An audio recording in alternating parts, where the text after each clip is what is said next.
donc finalement, l'homme désire la femme. L'homme est triste.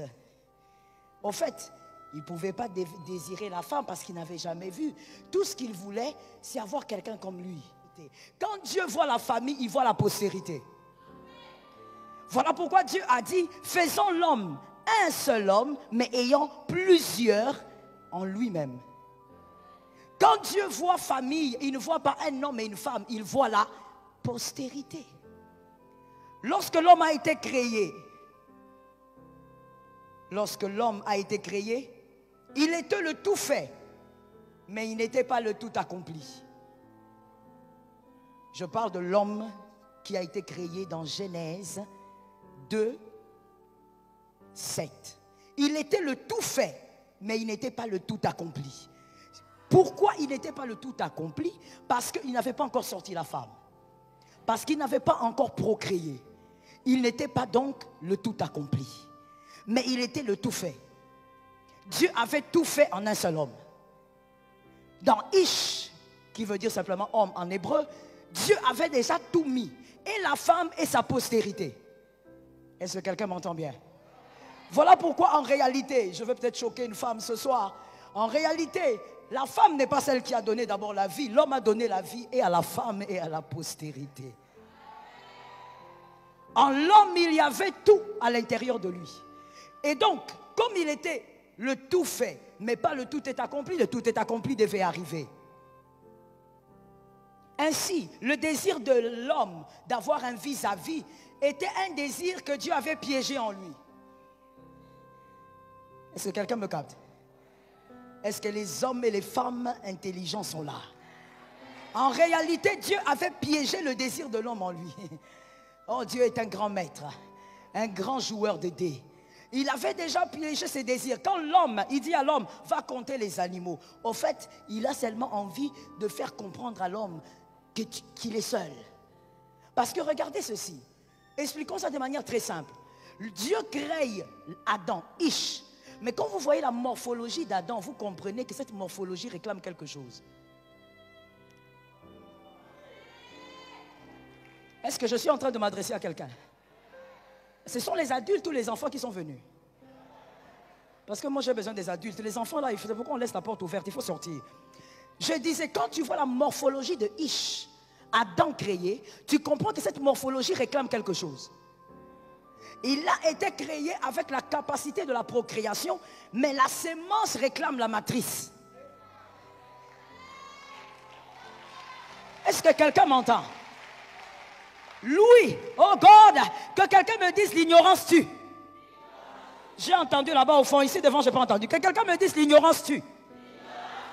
Le pauvre Adam pensait que c'était venu de lui-même. Comme le pauvre Adam n'avait jamais vu un autre être que lui, il ne savait pas que même sa composition morphologique était déjà en train de réclamer une femme. Et lui, quand il compte les animaux, il regarde les animaux. Or, Dieu a déjà piégé l'homme pour qu'il réclame ce qui est à l'intérieur de lui. J'ai dit à une femme, j'ai dit à un homme, ce qui est en toi, c'est ce qui apportera ta grandeur. Ce que tu cherches se trouve en toi. Oh, j'étais en train de dire, ce que tu es en train de chercher se trouve. Est-ce que quelqu'un m'entend? Et donc finalement, l'homme désire la femme. L'homme est triste. Au fait, il ne pouvait pas désirer la femme parce qu'il n'avait jamais vu. Tout ce qu'il voulait, c'est avoir quelqu'un comme lui. Et la Bible dit, l'homme devint triste. Et Dieu vit dans cette tristesse qu'il avait besoin de quelqu'un. Parce que Dieu l'avait déjà piégé. Je dis à quelqu'un, toute tristesse n'est pas mauvaise. Il y a des tristesses qui sont en réalité des contractions. Des contractions qui doivent produire des choses nouvelles. C'est à cause de la tristesse d'Adam que Ève est sortie. Oh, je disais, c'est à cause de la tristesse de l'homme que Ève est sortie. Je dis à quelqu'un qui m'entend maintenant et tout de suite, toute tristesse n'est pas mauvaise. C'est comme ça que moi je dis, dans la vie, il faut être équilibré. Toute tristesse, il y a des fois, pour enfanter des grandes choses, il faut passer par la tristesse. Hein, ça tombe sur toi 4 fois. C'est comme ça que je dis à quelqu'un, Jésus de Nazareth ne le sort pas de Gethsémani pendant sa tristesse. Il est dans les douleurs d'enfantement. Il sent des contractions parce qu'il doit enfanter ton salut. Lorsque Jésus est à Gethsémani avec la tristesse et le désarroi, laisse Jésus là-bas. Ne sors pas Jésus pour l'amener manger chez Lazare. Est-ce que je parle aux gens qui lisent la Bible? Moi, je ne donne pas des versets. Je préfère que les gens lisent la Bible. Il faut lire la Bible. Lorsque Jésus est en train d'agoniser, lorsque des grumeaux de sang sortent de lui, il est dans une profonde tristesse. Ne le sors pas de Gethsémani. Ne dis pas à Jésus, Jésus, je compatis, viens, on va manger chez Lazare. Tu es en train de tuer quelque chose. Certaines tristesses engendrent la gloire qui doit s'imposer. Certaines tristesses engendrent des changements. Je prophétise au nom de Jésus, cette année, certaines tristesses vont t'amener vers des changements, vers des portes qui s'ouvrent. Je parlais à Bérit. Certaines tristesses vont t'ouvrir des portes. Est-ce que quelqu'un m'entend? Certaines tristesses vont faire quoi? Écoute-moi très bien. La petite juive qui était chez Naaman, c'est à cause de la tristesse de cette femme que la juive a parlé.